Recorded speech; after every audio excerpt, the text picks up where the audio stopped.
Hello, this is my English presentation. Tell about myself.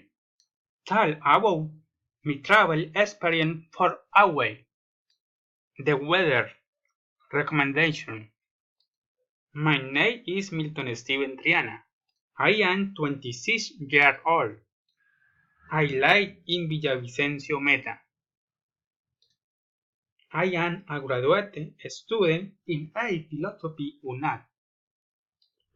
I like to read and listen to music.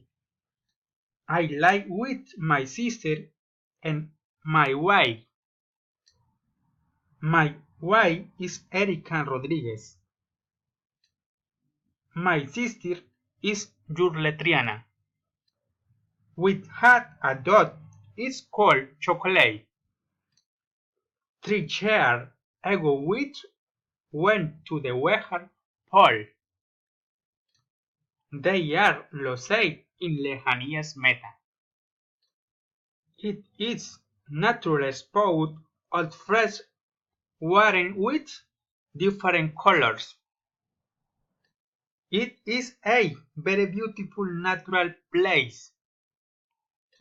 It is 5 hours from Villavicencio. It is recommended to bring enough food and comfort clothes. It is necessary to be accompanied with a tour guide.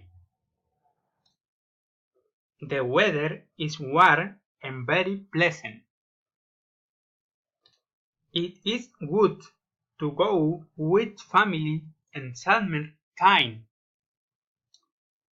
I recommend the experience. Thank you. Goodbye.